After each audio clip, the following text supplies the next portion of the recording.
नमस्ते, मैं डॉक्टर मंजिरी Poddar ILS hospitals Agartala में कंसल्टेंट गायनेकोलॉजिस्ट हूँ। जैसे कि हम सब जानते हैं, October month breast cancer awareness month है और इसी से रिलेटेड सेल्फ ब्रेस्ट एग्जामिनेशन के ऊपर आज मैं कुछ डिस्कशन करूँगी।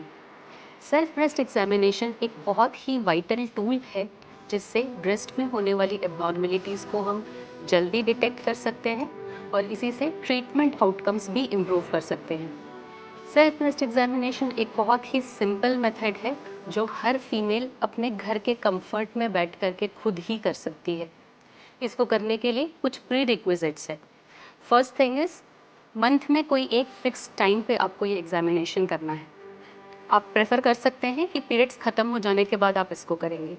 जिन पेशेंट्स में मेनोपॉज अचीव हो गया है, यानी कि पीरियड्स हमेशा के लिए बंद हो गए हैं, वो पेशेंट्स मंथ में कोई एक डेट को फिक्स करके उस डेट पे ये एग्जामिनेशन कर सकते हैं। सेकेंड प्री रिक्विजिट है, इसको एग्जामिनेशन करने के लिए आपको खड़े रहकर भी एग्जामिनेशन करना है और बेड पर लेटकर भी एग्जामिनेशन करना है। तीसरा पॉइंट है, जब भी एग्जामिनेशन करेंगे तो फिंगर्स का जो फिंगर पैड वाला एरिया है इसको यूज़ करिए। इसको यूज़ करने के टाइम पे आप इसके ऊपर कुछ ऑयल या सोप या फिर शार जेल अप्लाई कर सकते हैं और इसके साथ में इसके बाद एग्जामिनेशन कर सकते हैं।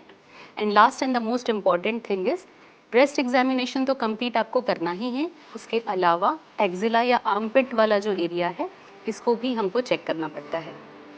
इस एग्जामिनेशन के दो कंपोनेंट्स है। फर्स्ट है इंस्पेक्शन।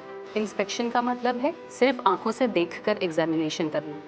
इसको करने के लिए आपको एक मिरर के सामने खड़े होना होगा और देख करके ही आपको एबनॉर्मेलिटीज़ असेस करनी है। जो इसमें हम चेक कर सकते हैं, फर्स्ट थिंग इज, दोनों ब्रेस्ट का सिमेट्री या समानता है या नहीं साइज एंड पोजीशन में। निपल आपका दोनों साइड सिमेट्रिकल है या नहीं।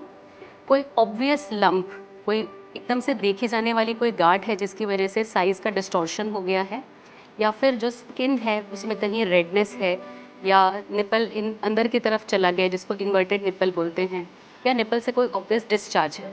तो ये चीज़ें हम इंस्पेक्शन में पता कर सकते हैं।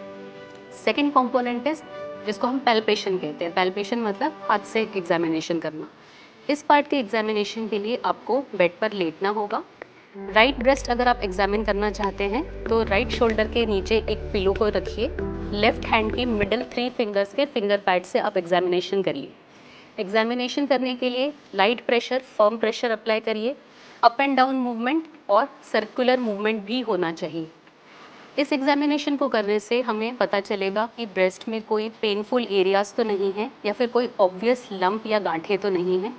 इस एग्जामिनेशन में, जैसे हमने पहले भी बात किया, आर्मपिट या एक्जिला वाला एरिया ज़रूर एग्जामिन करना है कि उस वाले पार्ट में भी कहीं कोई स्वेलिंग या पेनफुल एरियाज तो नहीं है।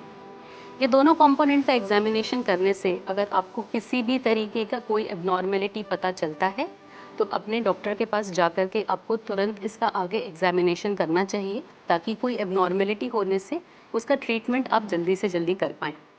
इसके साथ ही ब्रेस्ट हेल्थ को मेंटेन करने के लिए कुछ लाइफस्टाइल चेंजेस करने चाहिए, जैसे कि एक हेल्दी वेट मेंटेन आपको करना चाहिए। अपने डाइट की तरफ ध्यान रखना होगा, एक बैलेंस डाइट आपको लेना होगा।